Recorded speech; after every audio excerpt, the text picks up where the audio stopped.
Seneca was one of the richest men in Rome, a Stoic philosopher, advisor to emperors like Nero, a man surrounded by power, wealth, and influence. From the outside, his life looked complete, the kind of life most people spend decades trying to build. And yet, near the end of his life, he wrote something deeply unsettling. Not about money, not about success, not about politics or power. He wrote about time. And what he said cuts deeper than anything about wealth or status. He said, "It is not that we have a short time to live, but that we waste much of it." Think about that for a second. Not lose it, not run out of it. Waste it. Slowly, quietly, without even realizing it's happening. He believed the real tragedy of life isn't death. It's reaching the end and seeing clearly, for the first time, how much of it was never truly lived. And the most dangerous part, most people don't realize this until it's already too late. Seneca wrote this in a work called On the Shortness of Life. He wrote it around 49 AD. He was in his 50s, wealthy, powerful, close to the throne, and he was deeply troubled by what he saw around him. Men chasing promotions they didn't need, collecting titles that meant nothing, filling their days with noise, and calling it living. He had a name for this. He called it squandering life, and he said it was the most common thing in Rome. Nothing has changed, but here's the uncomfortable part. This isn't about Rome anymore. This is about you. Look at your last 7 days. Not what you planned to do, what you actually did. How many hours disappeared without a trace? How many moments do you remember clearly? And how many were just noise? Seneca wasn't describing ancient Rome. He was describing a pattern of human behavior that has survived for over 2,000 years, and you are not outside of it.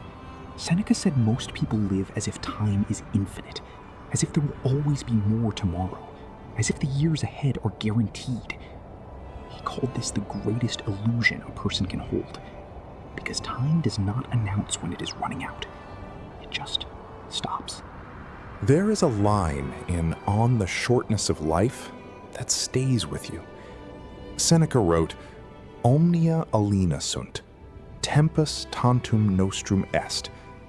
Everything is foreign to us. Time alone is ours. Not money, not reputation, not the opinions of others. Only time belongs to you. And yet, if someone asked you to account for your last 24 hours in detail, most people couldn't do it. Think about who owns your time right now. Your employer, your phone, other people's expectations, the scroll that never ends, the notifications that never stop. Seneca was not against work. He was not against obligation. He was against unconscious living, the kind where years pass, and you cannot point to a single day that was truly, deliberately yours. He said the busy man is the poorest man alive, not the man with no money, the man with no time.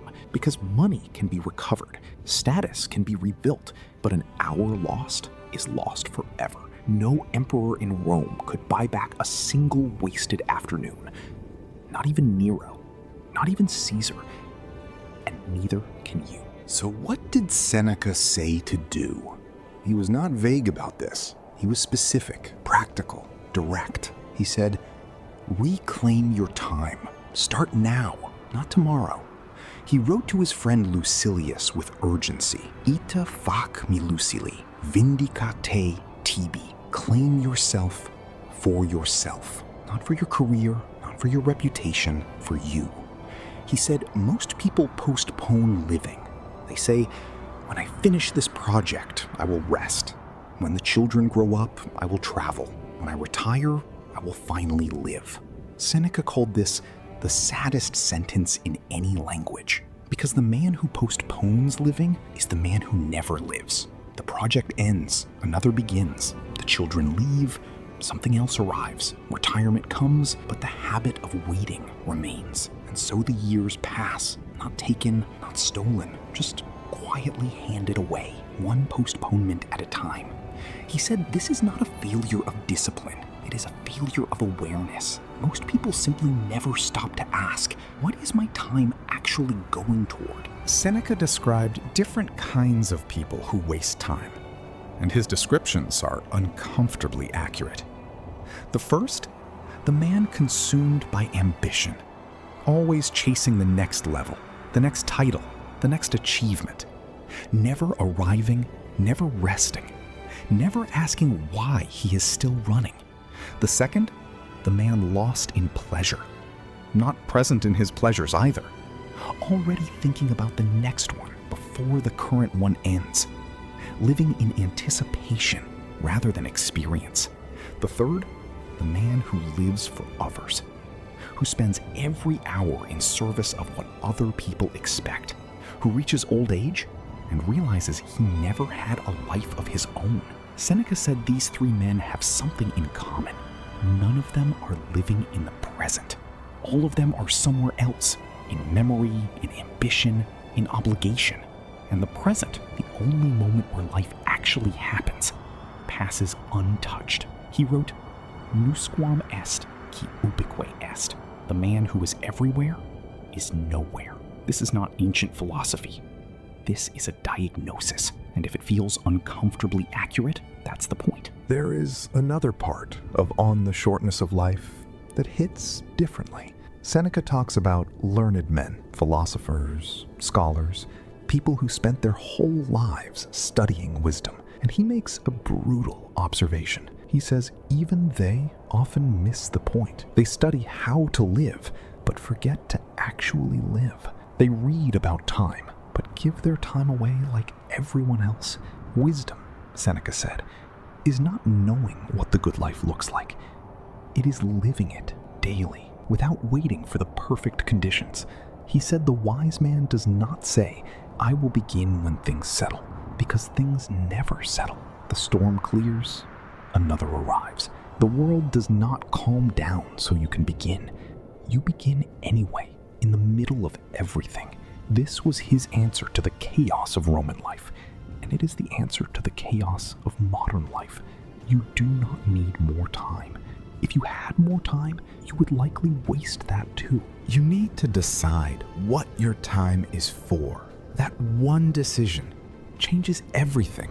It changes how you start your mornings, how you respond to requests, what you protect, what you release. It is the decision most people never make. Seneca himself was not perfect. He knew this. He wrote about his own failures openly. He spent years in politics when he could have been writing. He accumulated wealth he said he did not need. He served Nero, a man he knew was dangerous, for years too long. And when the end came, when Nero ordered him to die, Seneca faced it calmly. Not because he had done everything right, but because he had thought about this moment for decades. The Stoics had a practice called memento mori, remember that you will die. Not as a morbid exercise, as a clarifying one. Seneca wrote, "Let us prepare our minds as if we had come to the very end of life. Let us postpone nothing. Let us balance life's books every day." The person who does this is never caught unprepared, because they live as if today matters, as if this conversation matters, as if this hour is one of a finite number, which it is. That is not pessimism. That is the most awake way a human being can live. So, what does this mean for you, right now? Not in 5 years, not after the next thing, now.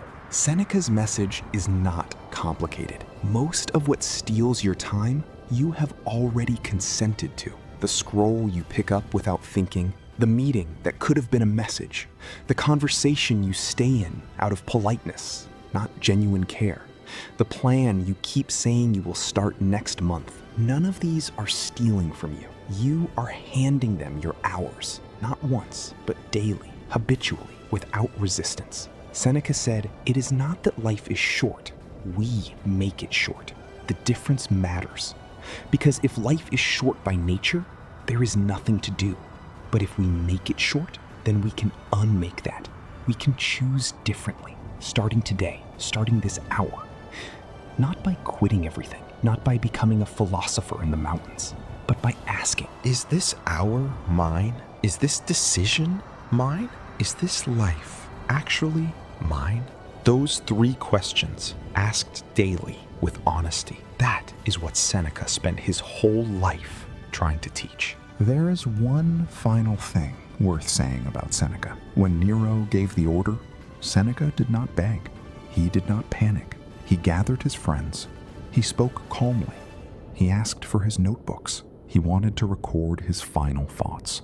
A man who knew he had used his time well, even when imperfectly, dies differently. Not without grief, not without loss, but without the particular terror of a life unlived. That is what Seneca was building toward his whole life.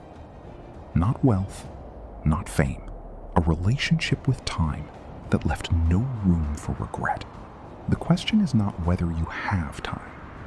You do. The question is, what are you doing with it right now? Because this hour, the one you're in, is not a rehearsal. It is part of the performance. And when it's gone, it's gone. There is one more thing the Stoics understood. Time is not the only thing we waste. We also waste effort. We waste courage. We waste our lives avoiding failure. But what if failure was never the problem? What if the fear of it is what wastes everything? There is a Stoic rule for this. A simple practice, but difficult to face. It changes how you see risk, how you see mistakes, how you see your own life. And once you understand it, fear loses its grip. If this stayed with you, watch the next video.